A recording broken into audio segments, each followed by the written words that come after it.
Welcome to the INFOWARS Nightly News. It is Tuesday, August 11th, 2015, and I'm Leanne McAdoo. Here's a look at what's coming up tonight. Tonight, CBS News publishes a fake story about INFOWARS hiring militia for protection in Ferguson. They call themselves Oath Keepers and say they were sent to Ferguson to protect people who work for a website called INFOWARS. And a sneak preview of Project 22, a new powerful documentary created to end a tragic epidemic in America. Suicide deaths outnumber combat deaths now for 4 years running. 1 in 6 Iraq and Afghanistan war veterans had post-traumatic stress disorder last year. We have a record number of 22 servicemen and women committing suicide every single day in this country. Plus, predictions of an economic collapse are closer than you might think. Are you ready for September? All that plus much more up next on the INFOWARS Nightly News. Stocks have closed sharply lower today. The Dow has posted a 212-point drop after China roiled the global markets. Now, the Dow fell more than 200 points in the wake of a surprise devaluation of the yuan by China. China is the world's second largest economy. China's devaluation calls into question how the U.S. economy may fare as the Federal Reserve is aiming to start hiking interest rates for the first time since 2006, as signs of slowing growth abroad are persisting. So all of this is spelling a lot of trouble. Now, coming up later in the show, I'm going to be interviewing financial analyst Jeff Berwick. He is the chief editor of the Dollar Vigilante. We're going to get into this, as well as some of the other signs that you need to be watching for that there is a pending economic collapse coming. This, of course, is just one of those things. But basically, the fact is, the time for kicking the can down the road is catching up to the globalist bankers, the central banks. It's time for them to pay the piper, as they say. The day of reckoning is here. Now, that interview is coming up at the end of the show. But first, earlier today, CBS just decided they would go ahead and run with a fake news story about INFOWARS, basically saying that we were hiring the militia to protect our reporters out there. Mind you, Joe Biggs is a highly experienced combat veteran. However, he decided he needed to hire some heavily armed militia there to protect him and Jakari. So INFOWARS did not hire the Oath Keepers. These are friends of Joe Biggs. They all spoke to each other, despite the article claiming that they were hired for private security. It wasn't attributed to any source. I mean, the statement could have just come from the writer's imagination. The fact is they were not hired. They're not being paid to be out there with Joe Biggs and Jakari Jackson. Meanwhile, you've got reporters from CNN and CBS and all of these other places hiring their own armed security to protect them while they're out there covering Ferguson. So very hypocritical. But obviously what this is all about is an attempt to demonize INFOWARS again for linking us to what they call a militia group and a right-wing extremist group. And you can see the way the media is wanting to portray the Oath Keepers, not giving them any credit for what they actually do. You can see how they characterize them in the article. They say the Oath Keepers is a national group best known as supporters of the Nevada rancher Cliven Bundy during his 2014 dispute with the Bureau of Land Management. They get their name from the 3% of Americans who fought in the Revolutionary War. That's, I guess, the Idaho group. And they come from what was a general rise in sometimes violent anti-government activity in the inland Northwest. After a lull following the demise of the Idaho-based neo-Nazi Aryan nations in 2000, anti-government and white supremacist groups and individuals saw a dramatic uptick in activity and organization. Then they go on to say how they're once again showing up to a dispute in Montana over a mining claim. So really just painting the Oath Keepers as these right-wing extremists, anti-government. And so that's why they really want to point out how it's Alex Jones has linked these up and hired them to come out there heavily armed. And you can see how the corporate media is determined to portray the Oath Keepers and other people who are there in Ferguson, Missouri, helping residents and business owners protect their property. They're wanting to paint these people as racist outside agitators. Representative Emanuel Cleaver, who represents Missouri's 5th Congressional District, went on MSNBC this morning, and he characterized these people saying that they're people who have to be taken out.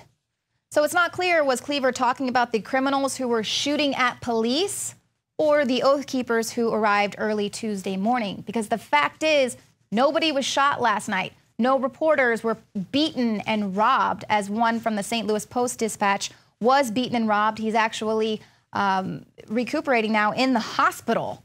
But that didn't happen last night. So where is the connection? I hope people are seeing, where the connection is that there were armed Oath Keepers there. An armed society is a polite society, and that's where the connection lies. And it's really funny how things change from just 1 year.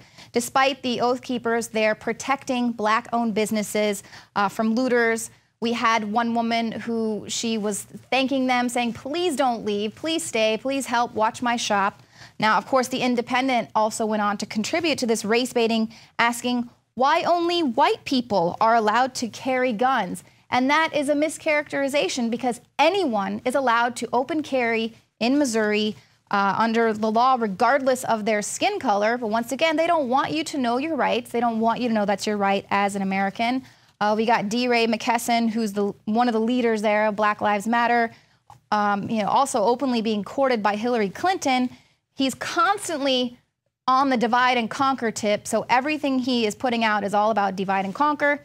And so, of course, he retweeted a slur against Oath Keepers and InfoWars, basically saying, why is Oath Keepers, an organization that came to the aid of Ferguson residents last year, being demonized by the Black Lives Matter movement, as well as being demonized by the mainstream media? This is the same mainstream media that was celebrating rioting and looting last year, saying it was necessary.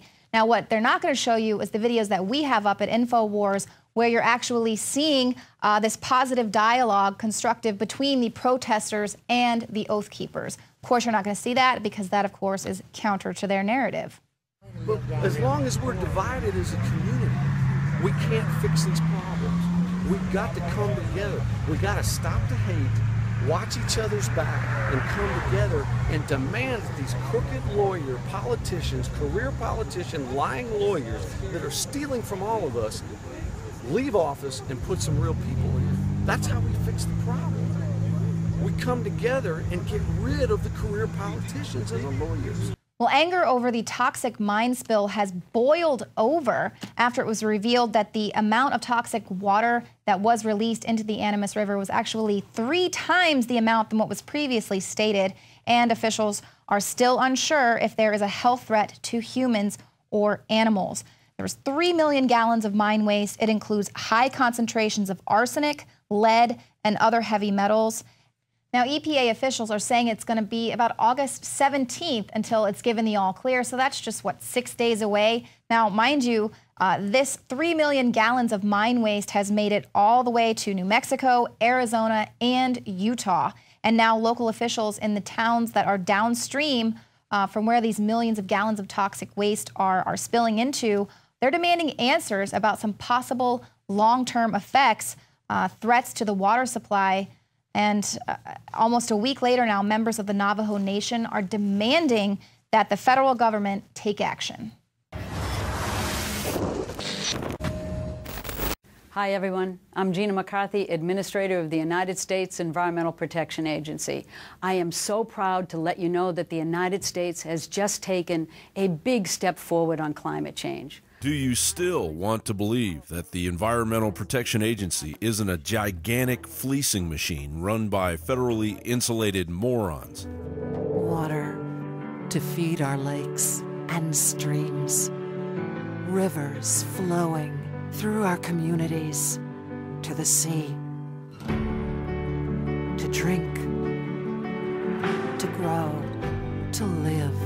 Clean water. Well, I'm sure it would be difficult to find anyone that agrees with you living off of the Colorado River. We sincerely regret the impacts to the community, to the residents here, and also to all the tourists visitors you have in your community. Last week, the Gold King mine vomited its poisonous brew of copper, zinc, acids, and heavy metals after workers supervised by EPA officials, rather than first draining or securing the sludge, opened up the passage, leading to 3 million gallons of toxic sludge spilling into a creek that carried it into the Animas River. From there, the discharge headed toward the Colorado River, which provides water to tens of millions of Westerners. Arsenic levels in the Durango area of the Animas River were, at their peak, 300 times the normal level, and lead was 3,500 times the normal level. On top of that monumental fail, it took the EPA over 24 hours to warn local residents that the Animas was poisoned. Now La Plata and Durango, Colorado have declared a state of emergency. Accidents happen? It would make sense that they would happen on a constant basis to a federal agency eaten up with incompetence and deviant behavior paid for by our tax dollars. It's become well known that an EPA regional office in Denver, Colorado sent out emails to all of its staff asking them to please stop defecating in the office hallways. An EPA attorney was sentenced to 32 months in prison after he defrauded the government out of $900,000 by falsely claiming his numerous absences were a result of a CIA gig he was doing on the side. And while the EPA clumsily drains 3 million gallons of wildlife-killing waste into one of the most pristine areas in the United States, how many of its employees were busy back at the home office watching pornography, as was discovered of an employee that viewed more than 7,000 pornographic files during duty hours? And if all of that sounds like juvenile and harmless idiocy, the EPA took their demoniacal abuse of power to another level when they conducted diesel exhaust experiments on 10-year-old children. In January, the Washington Post reported children as young as 10 years old had diesel exhaust sprayed directly into their noses in experiments conducted at the University of Southern California and the University of California. According to documents obtained through the Freedom of Information Act by the website junkscience.com, the colleges received grants from the EPA to conduct the tests. Energy and Environmental Legal Institute attorney David Schneier said, not only has the EPA been caught violating the letter and the spirit of virtually every national, international code, law, and regulation for the protection of human subjects in medical experiments developed since World War II, but they have done so in shocking style, abusing the most vulnerable people of all, children. Our ancestors would have tarred and feathered the idiots that unleashed toxic death into the Animas River in Colorado. How many more disasters can our politically correct and subservient society endure as another federally funded alphabet agency with a long, dismal track record, ripe for either abolishment, major reform, or a future tool in the bureaucracy of a maturing tyranny, destroys another segment of the American dream? John Bound for INFOWARS.com.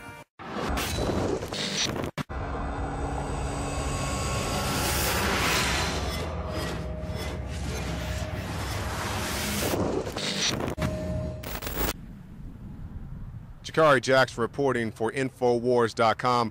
What you're looking at right now, if you guys recall, last November, myself and Joe Biggs were out in Ferguson, Missouri, and this building was actually on fire. Now you can see it has been leveled to the ground.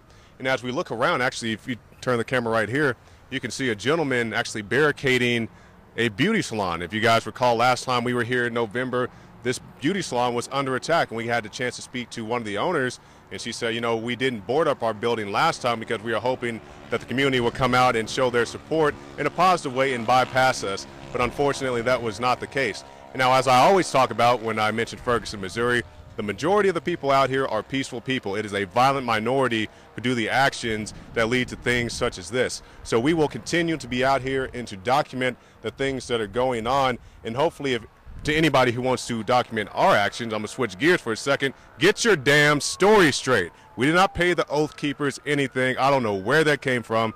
Myself and Joe Biggs talked to multiple people last night. Some of them had cameras, some of them didn't. We told them in no uncertain terms that we did not pay the Oath Keepers anything. These were just good-hearted people. We were in contact with them. They said, hey, we can come out there and watch your back. And then they came out and watched our backs. So to anybody who is fabricating news and saying that these guys are out here menacing the people of Ferguson, Missouri, you can go to INFOWARS.com. You can go to the Alex Jones channel on YouTube, and you can see the Oath Keepers talking to people, talking peacefully about all manner of topics, including the Second Amendment, even very benign things such as taxes. So if you're going to report on INFOWARS.com, get your story straight. Jakari Jackson, you can find more reports on the Alex Jones channel on YouTube.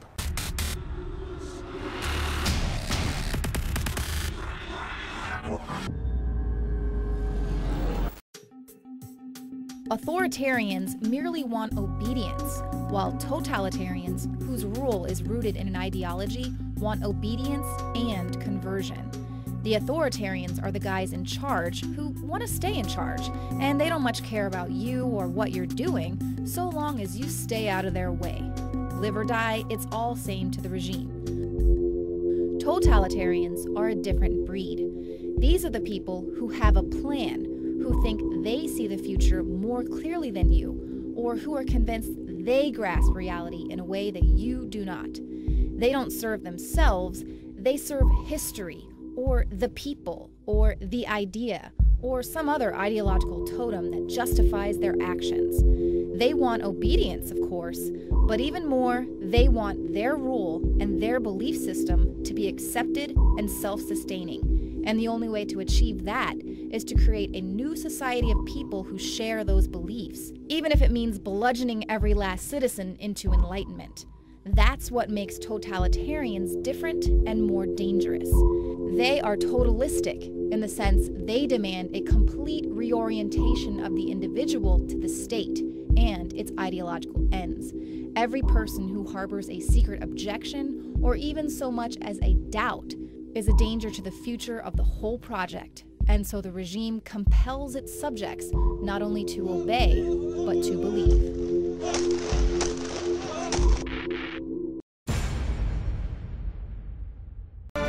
Joining me now is Stan Mayer. He is a Marine and combat wounded veteran of Iraq and Afghanistan, currently living here in Austin, Texas. Stan will be hosting a screening of Project 22 here tomorrow night.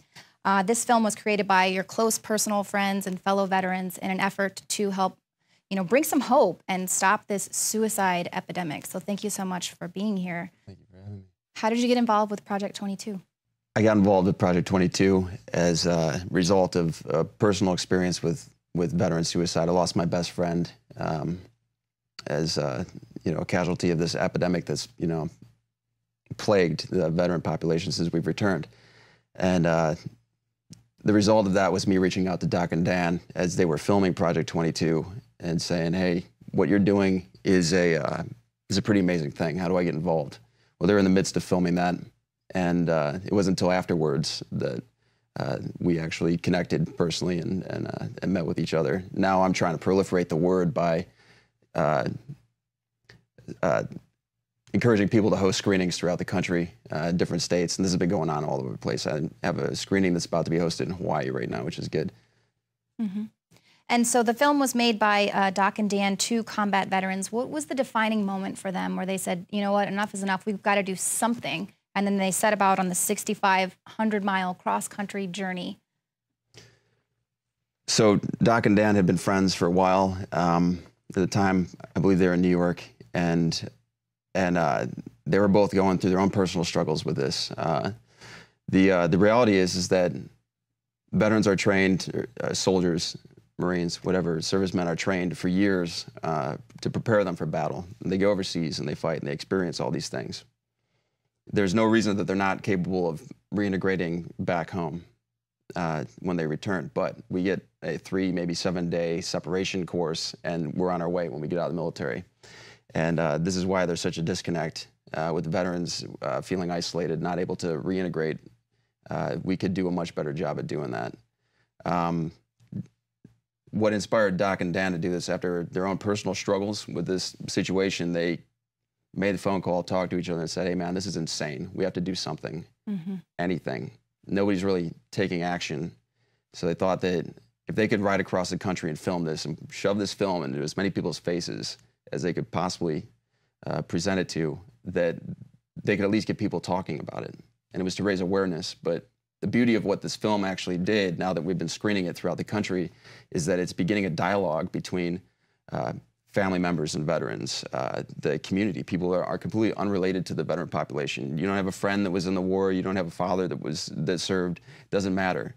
People are seeing that there is a, they're dispelling the idea that every veteran that comes home that has PTS or TBI or has experienced war is now dysfunctional, not a functional member of society. But what it comes down to is that veterans are actually highly functional members of society, some of the most functional members of society, because they have this great wealth of wisdom and knowledge that comes from where they've been. And we're watching this dialogue begin, and it's really beautiful. Mm-hmm. So what would you say is the general response from veterans, their family members alike? And I know that the film was able to kind of expose a lot of different therapies that veterans are engaging in, rather than just, I think the initial response from the VA is to kind of give them the pills to help them cope, and obviously that might not be effective. Yeah, it's. I love this because this film is exposing a lot of things, and one of the things they'll show in the film, veterans having sailing clinics, and veterans doing yoga, and veterans, throwing clay and making pottery, which is great. Most veterans are going to say, no, thank you. I'm going to sit at home and play video games, which is fine. You can do whatever you want. The point isn't that you need to go sailing to not kill yourself. The point is that you need to reach out. You need to get with people. You need to start a dialogue. Have a buddy that calls you. And at the very end of the film, a point is made that says, pick up the phone. It's that easy. And that doesn't mean me as, Marine Stan has to call my, Marine Dan and say, hey man, are you doing okay tonight? But Leanne, call me anytime and see how we're doing, and reaching out to the community and linking that up. Connecting like that. Well, it's definitely a very important project. You're going to be screening Project 22 here in Austin, Texas, like I said, Wednesday night. To reserve a seat to that, you're going to go to tug.com. You'll select Project 22. There will be a link there. You can purchase tickets for the Austin screening, but you can also see all of the other screenings that are going to be taking place all throughout the United States. But there's something else that's really important with this film, is that it is crowd-sourced screening. So how can people request Project 22 in their city? So it's actually really simple. A lot of people see that and they're like daunted by it. Like host a screening of a film and have to go out and talk to the theaters. You actually have nothing to do with the theater whatsoever. It's you simply you can go on the Medicinal Missions website, and there's the drop box that says Project 22, and you can request a screening through Tug. And when you do that, a liaison that handles everything, it just says, hey, I want to show this movie in Austin, Texas. And they say, hey, these theaters are available. What night do you want? This night. Yeah. And then they say, all right, tickets will be on sale through the website. Advertise on Facebook, talk to your friends, reach out, VFWs, whatever you can. It doesn't matter, however you can get people involved, and then they purchase tickets through the website. And if they meet the threshold of ticket sales, then they'll put the show on. If they don't, then the show doesn't go on. Right, so it's all about getting the word out. Well, just the closing word, why is it important for people to see this film? This film is important because it's, like I said, it's beginning that dialogue, it's bridging this gap, it's dissolving the isolation that occurs, that is the reason that we have guys that are, they're trapped in their own experiences, and they don't, we have alphas that don't want to ask for help. And it's not asking for help, it's bringing everyone back together. And this film is doing that. Yeah, saving lives and making sure you can reach tomorrow's 22. It's the tagline in the film. Well, stick around, because coming up, we're going to play a very important message from Alex Jones. He wants to break down the mystery behind the giant statue of Hercules inside the Vatican. Earlier in the broadcast, I talked about the Garth Brooks song where he talks about sometimes God's greatest gifts are unanswered prayers. And I think back in my life how many times I wanted something, how many times I prayed about something, and what I wanted in my heart didn't happen, and it turned out that it was a great thing that it didn't happen. Because when one door shuts, a lot of other doors open. And sure, all these things I'm saying are cliches because they're so true. So I traveled to Rome, was there 5 days with our reporters, to research just how bad the immigrant waves into the country are, just how serious the infrastructure problems are, and to see just how draconian EU tyranny was. And we're making a documentary on that subject. We also went to Spain. But when you talk about sometimes God's greatest gifts are unanswered prayers, I don't literally think this story is true. That is, I don't think Zeus was real or that the archetype of Hercules was real. But it is a good parallel to understand how the real world works, that when one door closes, another opens. Now, this part of the story is true. There was a pantheon of Hercules and his 99, statues of each of them at the temple to Hercules. And in Roman times, the huge bronze statue of Hercules, I stood below it, it's got to be about 40 feet tall, was struck by lightning during a storm and knocked over. The Romans thought this was a sign. They were obsessed with tea leaves and reading the entrails of animals and the stars, that the king of the gods, Zeus, was angry with Hercules and had hit him with this bolt of lightning, because Zeus is the god of lightning. And, of course, that's the name of the Greek god of lightning, the king of the gods. It's the same god under the Romans, but called Jupiter. So Jupiter was angry and had killed Hercules in figure, because they believed the statues were actually inhabited by the spirit of the god, or at least an aspect of the god. They have the temple to Mars there across the street from the Roman Forum, but it's Mars Vengeance, built by the adopted son of Julius Caesar I. After he pledged to wipe out all those that killed his father. When the last one was killed, he built this temple.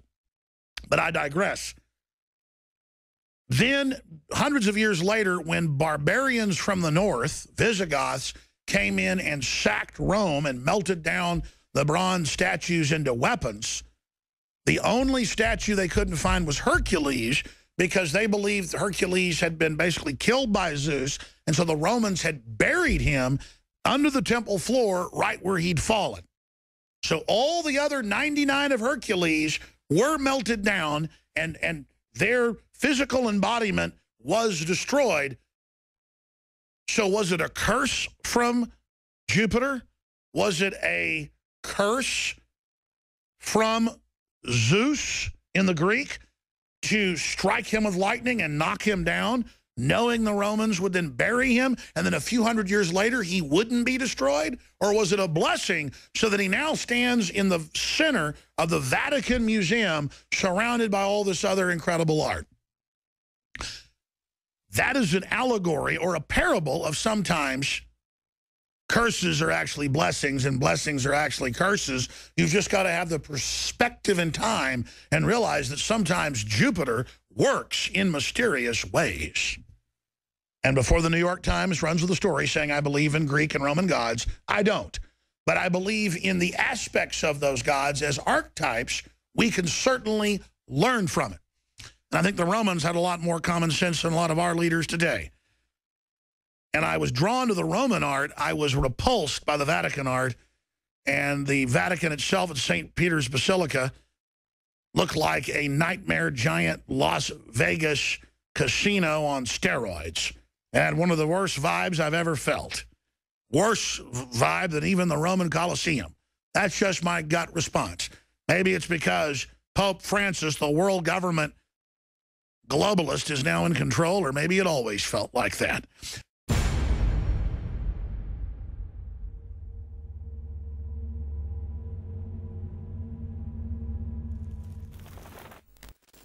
We have before us the opportunity to forge for ourselves and for future generations a new world order, a world where the rule of law, not the law of the jungle, governs the conduct of nations.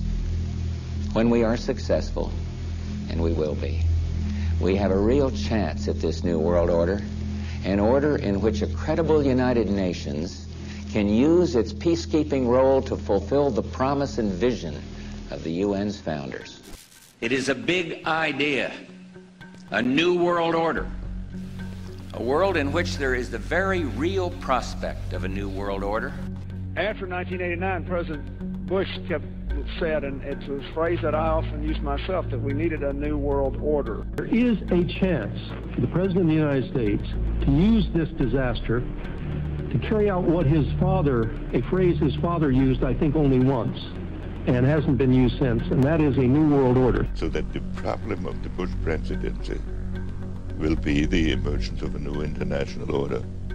Within the next 4 years, we will see the emergence of a new international order. The beginning of a new international order. The pieces are in flux. Soon they will settle again. Before they do, let us reorder this world around us. I think its task will be to develop an overall strategy for America in this period when really a new world order can be created. It's a great opportunity. It isn't just a crisis.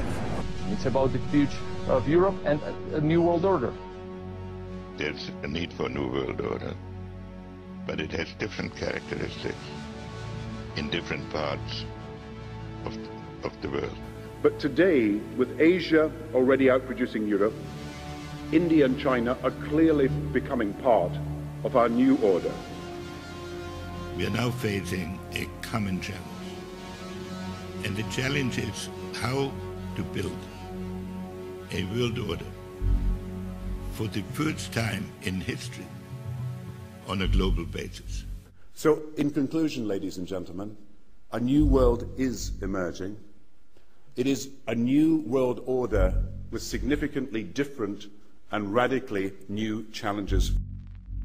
The affirmative task we have now is to actually create a new world order. Good evening, everybody. President Obama and British Prime Minister Gordon today calling for a new world order to tackle our global economic crisis. And the president outlined his vision of a new world order in which the U.S. would participate fully. We've got to give them a stake in creating the kind of world order that I think all of us would like to see. So I see a world order in the future with a multipolar world order. I think a new world order is emerging, and with it the foundations of a new and progressive era of international cooperation. But in a globalized economy, we are going to have to take global responsibilities, and there is going to have to be some semblance of global governance. Never before has a new world order had to be assembled from so many different perceptions or on so global a scale. Nor has any previous order had to combine the attributes of the historic balance of power system with global democratic opinion and the exploding technology of the contemporary period. And I strongly believe India will be a central actor in the new world order. There also exists an extraordinary opportunity to form for the first time in history a truly global society. 2009 is also the first year of global governance with the establishment of the G20 in the middle of the financial crisis. The climate conference in Copenhagen is another step towards the global management of our planet. New World Order is the headline in the Globe and Mail in Canada. Is this global governance at last? Is it one world, the central bankers in charge? But aren't we all just living and dying for what the central banks do? Of course we are. We are absolutely slaves to central banks. We have heard a lot about a pending economic crisis.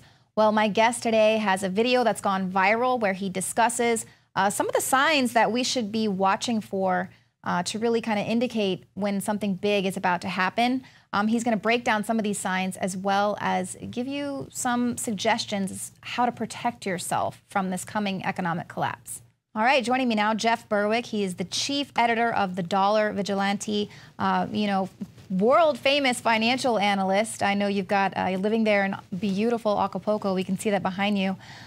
Jeff, you started Canada's largest financial website, stockhouse.com, in 1994, the Dollar Vigilante in 2010. We brought you on the show today because you recently produced a video. It's gone viral. It's called Shemitah Exposed, Financial Crisis Planned for September 2015. So tell us, what is the Shemitah exactly and why should we be concerned about it?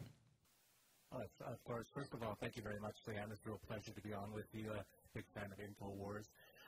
As far as the Shemitah goes, I started something called the Dollar Vigilante in 2010, expecting a financial and a collapse of the U.S. dollar within 5 to 10 years. And we're now 5 years in, and I'm starting to see a lot of the first signs of this beginning to happen. But it wasn't until recently that I came across something called the Shemitah after reading a book by Jonathan Cahn called The Harbinger. And it really seemed to show that every 7 years, which is the Shemitah, so the Shemitah is a Judaic religion, something in the Judaic religion, where every 7 years they wash away all debts, and that's essentially what they say in their religion. And actually, if you look at the exact date of the end of the Shemitah year, every 7 years, it seems like some sort of major market or financial calamity seems to happen, and this is what I started to look into. So I looked back at the last one, which was in 2008, which was September 29th. That was the last major market crisis collapse, and on that day, the market fell 777 points. Then you go back 7 years prior to that was September 17th, 2001. That was the exact end date of the Shemitah in 2001. And the markets, that was the first day that the U.S. stock markets opened after 9/11, and the markets fell 7% on that day. You can keep going back every 7 years. 1994 was the bond market massacre. Of course, 1987 was Black Monday. These things seem to have some sort of reason or some sort of a plan to them, or at least the markets seem to adhere to it. So I've been looking at this year coming up. We're actually in a Shemitah year right now, and it actually ends on September 13th of this year. So I'm looking at the September 13th date.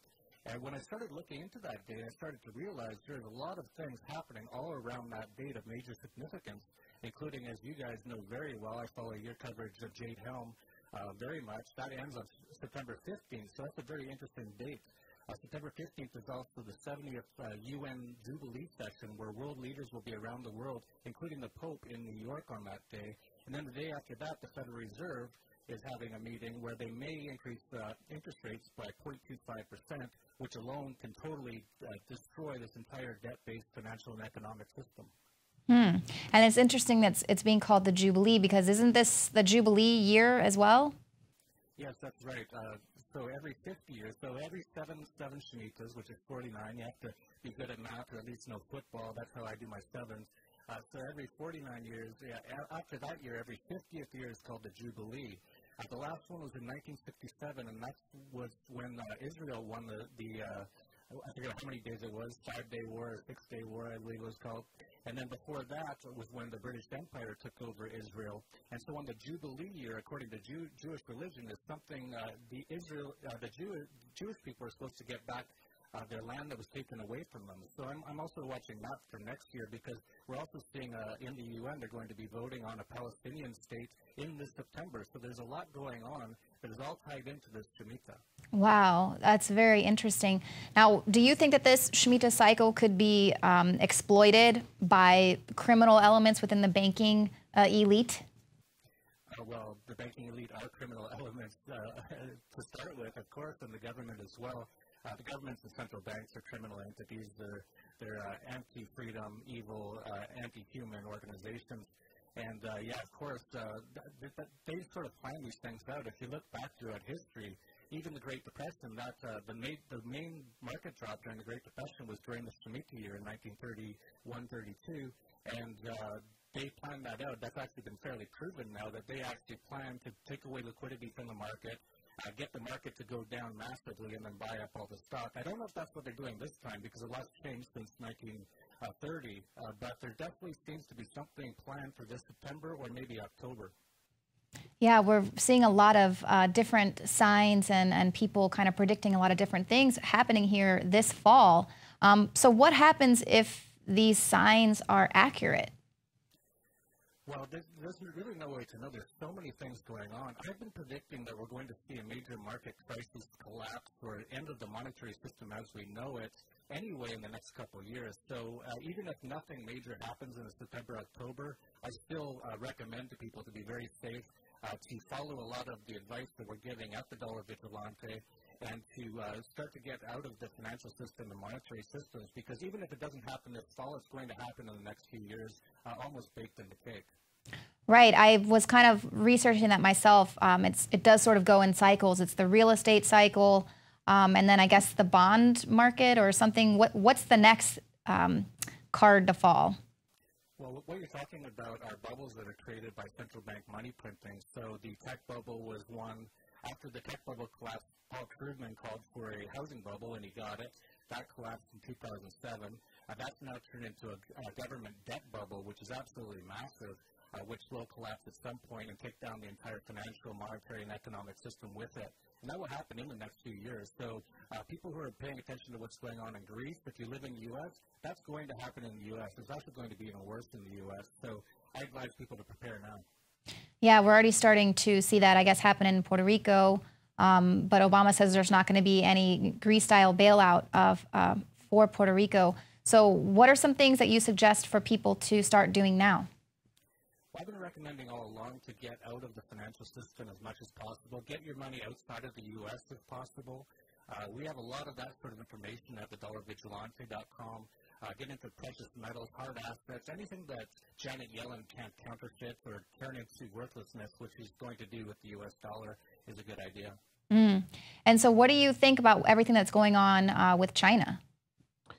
Well, I think China is really just a precursor to what we're going to be seeing globally. If you look back at 2007, the last time there was a major Chinese stock market collapse was in 2007, and of course 2008 is when it all came over in contagion to the U.S. I think the exact same thing's happening right now. It almost looks like a exact repeat of 2007 right now, with oil collapsing, Chinese stock market collapsing, Greece again having problems. They always have problems, so that's normal. And commodities going down. Even right now we're seeing, I think, the pre-shocks, the pre-tremors of a major market crisis coming in the fall. We're seeing the Dow, it was down 7 days in a row. It's down big again today. I think these are just the pre-shocks towards a major crisis. And so do you think that those are the little small signs, or is there one big thing that it's going to signal to you like this is it? No, there's no one big thing. There's thousands of black swans in the sky as far as I can tell, and there's so many black swans in the sky that it's almost becoming an eclipse, in my opinion. Anything can set it off. The Arab Spring was set off by just one person in a market in Tunisia lighting himself on fire because he couldn't afford to live anymore. That set off the entire Arab Spring. So you have no way to know what's going to set it off, but something's going to happen. If not this fall, soon enough that I'd rather be a year early than a day too late in this sort of event. Yeah, absolutely. I've already kind of started arranging some of those things myself. Well, Jeff Berwick, the chief editor of Dollar Vigilante, so people can find more information there and find some ways that they can actually move their money around and get out of the dollar market here, right? Yes, absolutely. Just go to dollarvigilante.com, put your email in, and we'll send you information every day. Or if you want to check out our viral video on surviving Shemitah, just go to surviveshemitah.com. Thank you so much for joining us, Jeff. Thank you, Liam. My pleasure. That's it for the show tonight. Thank you.